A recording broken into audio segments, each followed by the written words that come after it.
नमस्कार जी, राजस्थान देख रहे हैं आप और मैं हूं आपके साथ विनय पंत। खास मुलाकात में आप सभी का स्वागत है और आज हमारे साथ मौजूद हैं Kota city SP Tejaswini Gautam ma'am. Ma'am, एक बार आपका फिर से स्वागत है। एक बार पहले भी हम रूबरू हो चुके हैं। बिल्कुल, अब थैंक यू। मैम, कोटा की एक बड़ी जिम्मेदारी आपको मिली है और देखा जाए तो मैम जयपुर की जो पुलिसिंग थी और कोटा की जो पुलिसिंग है उसमें किस तरह का डिफरेंस आप देखते हैं? क्या चीज़ें हैं जो नवाचार जो आपकी ओर से यहाँ किए जाएंगे, वो भी मैं जानना चाहूँगा। देखिए, दोनों ही शहरी इलाके हैं। डेफिनेटली जयपुर एक बड़ा शहर है, राजधानी है, तो उसके चैलेंजेस अलग हैं। और कोटा सिटी शिक्षा की नगरी है। यहाँ पे भी शहरी इलाका पूरा मेरे पास है। जी कोटा ग्रामीण एक दूसरे एसपी बैठते हैं, तो सिमिलैरिटीज़ बहुत सारी हैं। और कुछ, क्योंकि कोटा की जगह एक अलग है, हर डिस्ट्रिक्ट अपने आप में एक अलग पिक्यूलियरिटीज़ लेके आता है। जी तो यहाँ के कुछ लेगेसी क्राइम्स हैं, यहाँ के कुछ एक कल्चरल डिफरेंस है जयपुर से। जी तो वो डेफिनेटली यहाँ के अलग तरीके के क्राइम पैटर्न को उत्पन्न करता है। बट डेफिनेटली क्योंकि यहाँ पे बच्चों की तादाद, कोचिंग स्टूडेंट्स की तादाद अच्छी खासी है पॉपुलेशन पे, एंड मेजर इकोनॉमिक सोर्स जो है वो अपना कोचिंग का ही है।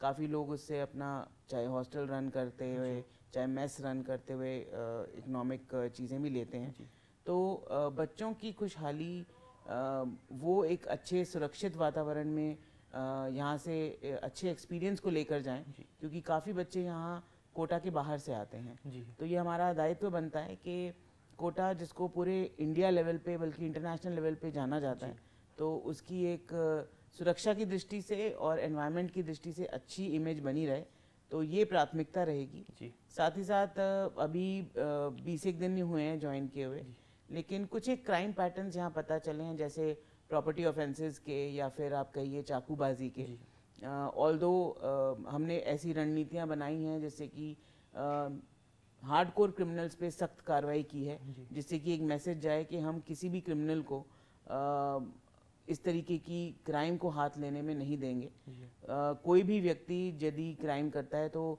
नए क्रिमिनल कानूनों में भी संगठित अपराधों के विरुद्ध सख्त धाराएं जी सम्मिलित की गई हैं। तो उनका यूज़ करके सख्ती जो है हार्डकोर क्रिमिनल पे पूरी रहेगी। जी और टीम अच्छा काम कर रही है यहाँ पे, और उनके साथ मिलकर आगे और कैसे बेहतर पुलिसिंग कर सकते हैं, जी उसके लिए निरंतर प्लानिंग करते रहेंगे। मैम, एक कोटा जो सिटी है उसको नए कानूनों के इम्प्लीमेंट को लेकर और एक मॉडल ज़िले के रूप में भी चुना गया है, तो वो किस तरह से डीजीपी साहब का इनिशिएटिव है और किस तरह से उस पर काम किया जा रहा है? देखिए, श्रीमान डीजीपी साहब के आते ही नए क्रिमिनल कानूनों पे हर रेंज लेवल पे एक एक ज़िले को मॉडल डिस्ट्रिक्ट के रूप में चुना गया है।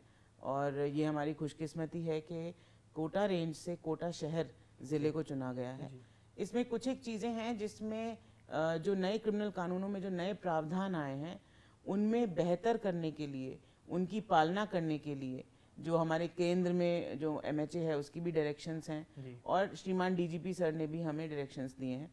जैसे उसमें मैं आपको बताऊं, जैसे कोटा शहर में अगर कोई घटना ऐसी होती है जिसमें 7 साल से अबव की सज़ा का कोई एफआईआर दर्ज है, जी तो उसमें एफएसएल या एक्सपर्ट्स का सीन ऑफ क्राइम पे विजिट कंपलसरी है। जी अगर आपको लगता है कि वो कोई साक्ष्य नहीं मिलेगा, तो उसको गिवन इन राइटिंग आपको करना है। जी इसके अलावा ई एफआईआर का एक नया प्रावधान जी नए क्रिमिनल कानूनों पे है। उसमें यह है कि यदि आपको ईमेल से या फ़ोन के ज़रिए भी कोई कॉग्निजेबल ऑफेंस की सूचना मिली है, तो आप उसका ईएफआईआर में कन्वर्ट कर सकते हैं। जी और 3 दिन के अंदर अंदर उस परिवादी को बस थाने पे आके उसको फिजिकल सिग्नेचर करना है। जी ज़ीरो एफआईआर का जो प्रावधान है, उसके लिए एक क्राइमैक करके पोर्टल है, उस पर काम किया जा रहा है। साथ ही साथ 107 बीएनएस की एक धारा है, जिसमें जो अपराधी हैं उन्होंने जो अपराध के दौरान अर्जित संपत्ति की है, जी उसको कुर्क करने का एक प्रावधान है, फ्रीज करने का प्रावधान है। तो इन सभी चीज़ों पे कोटा शहर पुलिस द्वारा काम किया जा रहा है। जी मैम, इसके साथ ही डीजीपी सर ने जैसे अभी वीसी ली थी तो उसमें कई सारे टास्क भी दिए गए। कई चीज़ उन्होंने कहा कि विजिबिलिटी, जैसे आपने बात करी कि विजिबिलिटी ज़्यादा हो पुलिस की फील्ड में, ऑफिसर्स की भी हो, और जनता से भी जुड़ाव बनाए रखने के लिए जो एक खाई है जनता और पुलिस के बीच की, उसको पाटने के लिए भी कुछ नवाचार करने के लिए उन्होंने कहा है। तो उस दिशा में क्या चीज़ मैम की जाएगी? देखिए, कम्युनिटी पुलिसिंग के जो हमारे डिफरेंट अंग्स हैं, जैसे सीएलजी मेंबर्स हैं, ग्राम रक्षक हैं, सुरक्षा सखी हैं, पुलिस मित्र हैं, इनको ज़मीनी स्तर पे पुलिस से जोड़कर कुछ इम्पैक्ट हमारा आ पाए, ये डीजी साहब का विजन है। और हम भी ये चाहते हैं कि वो सिर्फ नाम के लिए पुलिस से नहीं जुड़ें जी। उनका एक इम्पैक्ट आए, वो वास्तव में पुलिस के जो अच्छे अवेयरनेस वाले पॉइंट्स हैं वो जनता तक लेके जाएं जी। जनता की कोई प्रॉब्लम्स हैं वो हमारे तक लाएं, और वो सिर्फ नाम के लिए या एक तमगे के लिए पुलिस से नहीं जुड़ें जी। वो इफेक्टिव माउथपीस बने पुलिस के और जनता के पुलिस के बीच में जी। एक ब्रिज का काम करें और उनका इम्पैक्ट दिखे। जी। तो इसके लिए उनको एक तो हम रिव्यू कर रहे हैं कि जिन लोगों ने काफ़ी सालों से जुड़े हैं लेकिन कोई काम नहीं किया, या फिर कोई कभी कभी होता है कि मिसयूज़ भी करते हैं पुलिस का नाम, तो ऐसे लोगों को हटाकर जो जेन्युइनली अच्छा काम कर रहे हैं लोग, जो जेन्युइनली पुलिस के साथ जुड़ना चाहते हैं, उनको हम लें इसमें। और विभिन्न एरियाज़ में जैसे साइबर अवेयरनेस है, महिला और बच्चों के विरुद्ध जो अपराध होते हैं उनमें है। कई बार बहुत सारी हमारी सुरक्षा सखियों ने डोमेस्टिक वायलेंस जो होता है घर पे, पति आते शराब पीकर मारपीट करते हैं, जनरली वो महिला नहीं बता पाती जी। जो अग्रीव्ड विक्टिम है, लेकिन सुरक्षा सखियों ने उसको हिम्मत दी है, उसको पुलिस तक लाए हैं और उस महिला को न्याय दिलाने में मदद की है। जी। तो ऐसे केसेस को हाईलाइट करना, उचित स्तर पर उन्हें सम्मान भी दिलाना ताकि उनको लगे कि वो एक अच्छा काम कर रहे हैं, उनकी एक विजिबिलिटी हो, और साथ ही साथ पुलिस के अंदर भी एक ये फीलिंग हो कि ये हमारा कम्युनिटी पुलिसिंग का जो परिवार है ये हमारा ही एक एक्सटेंडेड विंग है, तो उसमें उनमें कोई दूरी नहीं हो जी। तो ये कोशिश हम कर रहे हैं। मैम, एक जो भी नए कानून के तहत एक सज़ा का भी प्रावधान हुआ है जिसमें सज़ा, कठोर सज़ा नहीं देकर कुछ दूसरे सामुदायिक से जोड़ने के काम कराते हैं, जैसे कोई पौधारोपण हो, सफाई का, इस टाइप का भी पहली सज़ा जो है वो प्रदेश के अंदर कोटा सिटी में ही हुई है, तो मैं वो किस तरह से जानना चाहूँगा। देखिए, जब नए क्रिमिनल कानून 1 जुलाई 2024 से लागू हुए थे तो उनमें काफ़ी ज़्यादा अच्छे प्रोविजंस ऐड किए गए थे जो आईपीसी और सीआरपीसी में नहीं थे जी। आइडिया ये था कि भारतीय न्याय संहिता, भारतीय नागरिक सुरक्षा संहिता और भारतीय साक्ष्य अधिनियम, ये तीनों जो नए क्रिमिनल कानून हैं वो जनता को न्याय त्वरित दिलवाएं, पुलिस के ऊपर भी एक तरीके से रिस्पॉन्सिबिलिटी फिक्स हो, समयबद्ध तरीके से निस्तारण करने की। इसी क्रम में एक नया प्रावधान जो जोड़ा गया था वो था कम्युनिटी सर्विस का जी। जब हम जूरिस्प्रूडेंस की बात करते हैं तो रिफॉर्मेटिव जस्टिस एक बहुत इम्पॉर्टेंट कंपोनेंट है। जब हम बात करते हैं कि किसी से गलतीवश कोई पेटी ऑफेंडर है जी, कोई छोटा सा क्राइम हो गया और पहली बार हुआ जी, और वो व्यक्ति अपने क्राइम की सजा भोगने के लिए रेडी है और वो कहता है कि भाई मुझसे गलती होगी, मुझे माफ कीजिए, वो पश्चाताप कर रहा है जी। तो ऐसे व्यक्ति को हार्डकोर क्रिमिनल के जैसे जेल में ना भेजा जाए जी। उसे एक सुधारात्मक दृष्टिकोण रखते हुए कम्युनिटी सर्विस दी जाए, जैसे कि फर्जन आप पौधा लगाएंगे जी, या आप 2 दिन के लिए हॉस्पिटल में साफ सफाई करेंगे, तो उससे उस व्यक्ति को सजा का एहसास भी होता है और वो एक हार्डकोर क्रिमिनल से भी दूर रहता है, जेल जाने से बच जाता है जी। तो उसको लगता है कि ठीक है, मैंने पश्चाताप भी किया। इस प्रावधान का संभवतः अभी तक राजस्थान में यूज नहीं हुआ था जी। कोटा में मेरे आने के बाद हमने क्योंकि हम मॉडल डिस्ट्रिक्ट भी हैं जी, तो हमने चुना और हमने सारे एसएचओस को मोटिवेट किया कि आप ये करवाइए।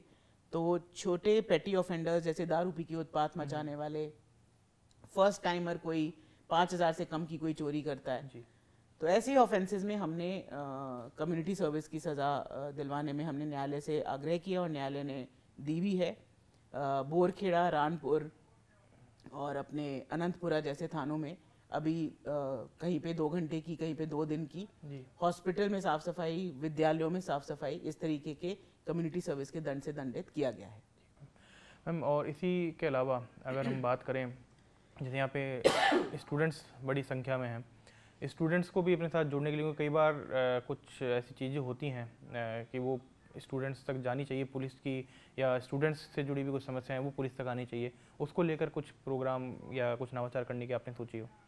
बिल्कुल कोटा शहर पुलिस ने कोचिंग स्टूडेंट्स और बच्चों के लिए पहले भी बहुत अच्छे कदम उठाए हैं जी उनको डेफिनेटली और बेहतर पॉलिश करके उनके साथ जुड़ने का बिल्कुल प्रयास किया जाएगा। एक KSOS करके यहाँ पे एक ऐप भी डेवलप की गई है। जी मैं अभी निश्चित रूप से उनको बुलाकर उसमें कुछ अच्छे फीचर्स और कैसे हो सकता है बच्चों से जाके संवाद नियमित रूप पे हो, जी ये भी हम पूरी कोशिश कर रहे हैं। और ऐसे बच्चों को आइडेंटिफाई करना जो थोड़े स्ट्रेस में हैं और कैसे उनकी बेहतर एक प्रोफेशनल तरीके से काउंसलिंग कराई जा सकती है, इसके रूप में भी हम काम कर रहे हैं। ठीक है मैम।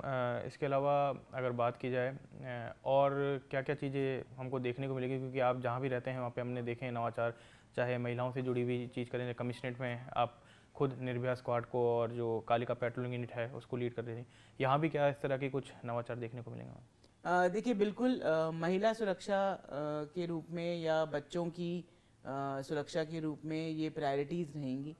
संगठित अपराधों के विरुद्ध भी कार्रवाई प्रायोरिटी रहेगी और निश्चित रूप से कैसे कोटा को बेहतर पुलिसिंग दे सकते हैं यहाँ की परिस्थितियों, यहाँ की भौगोलिक स्थिति को देखते हुए क्या चीज़ और बेहतर कर सकते हैं, डेफिनेटली उसमें नवाचार रहेंगे।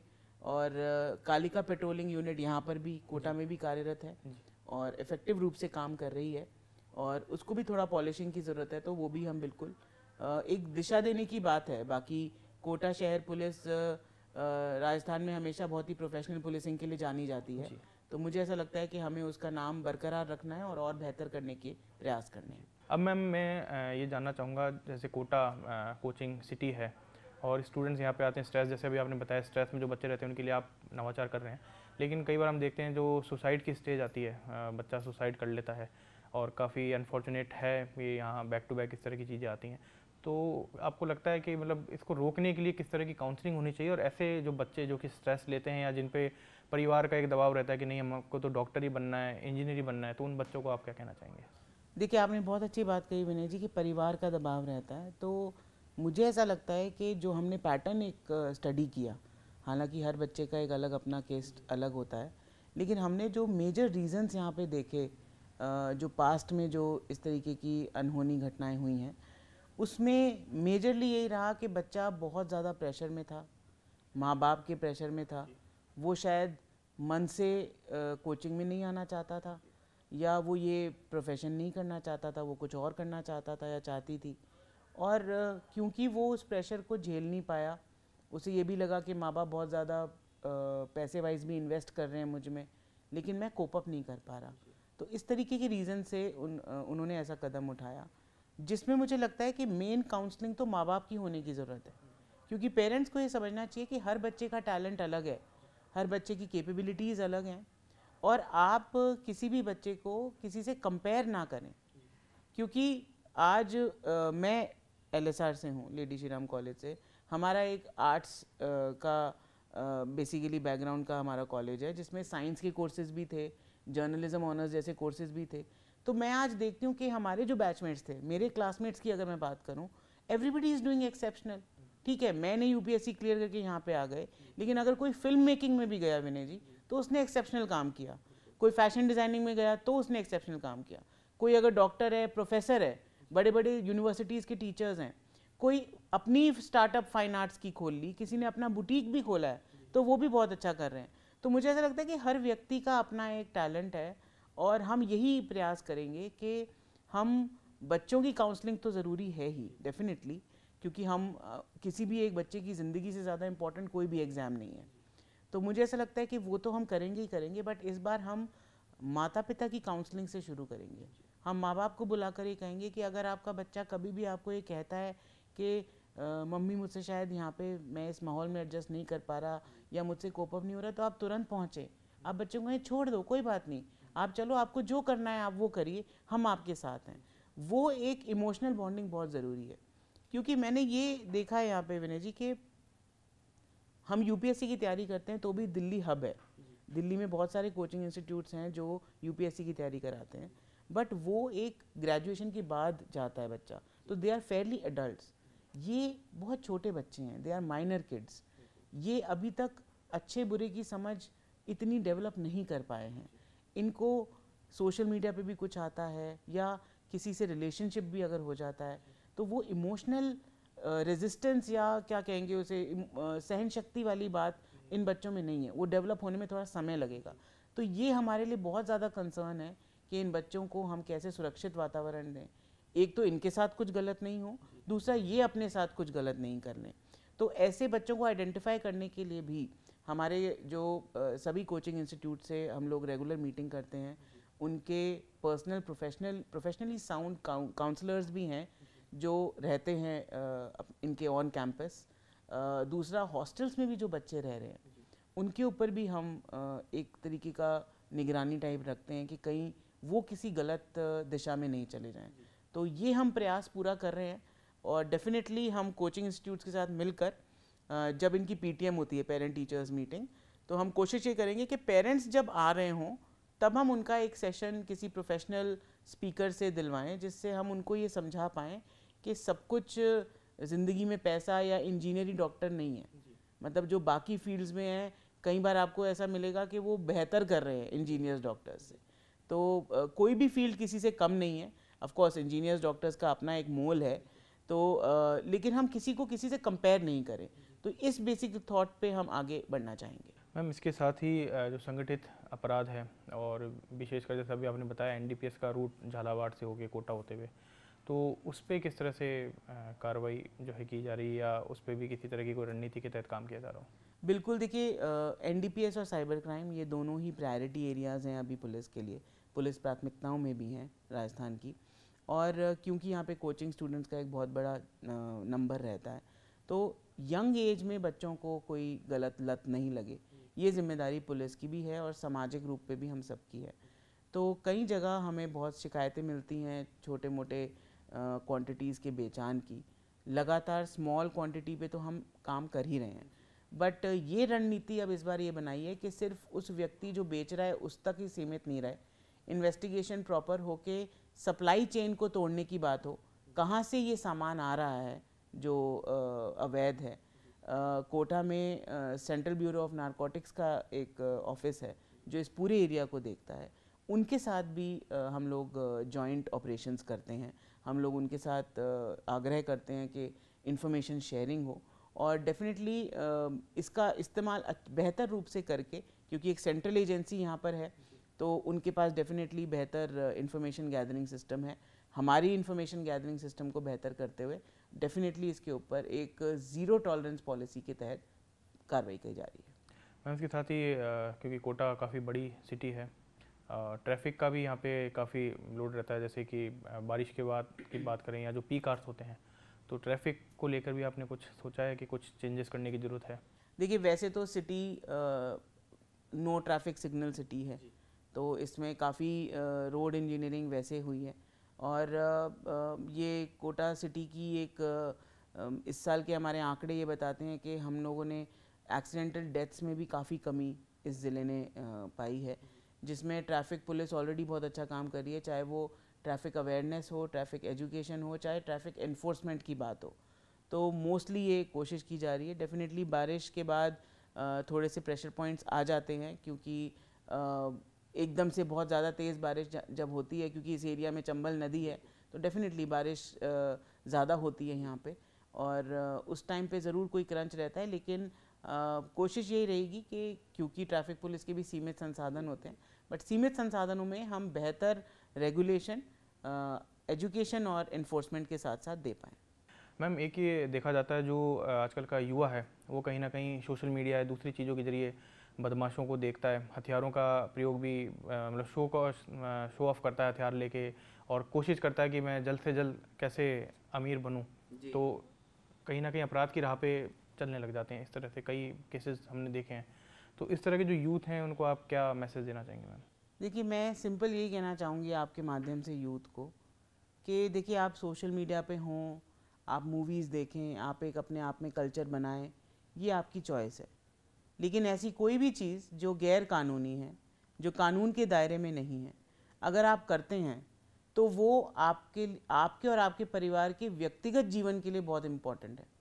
क्योंकि कई बार ऐसा होता है कि हम शोबाजी में हथियार लहराते हुए कुछ कर देते हैं, नए क्रिमिनल कानूनों में ये भी प्रावधान है कि even if it is not a weapon, हो सकता है कि कोई प्लास्टिक बंदूक हो, या हो सकता है बंदूक जैसी दिखने वाली बंदूक हो लेकिन बंदूक नहीं हो, अगर उसको भी दिखाकर आप किसी को डरा रहे हैं, किसी के मन में भय स्थापित कर रहे हैं, तो वो एक क्राइम है और उसके तहत आपके खिलाफ एफआईआर दर्ज की जा सकती है, आपको अरेस्ट किया जा सकता है, विधिवत प्रावधानों में आपके खिलाफ कार्रवाई की जा सकती है।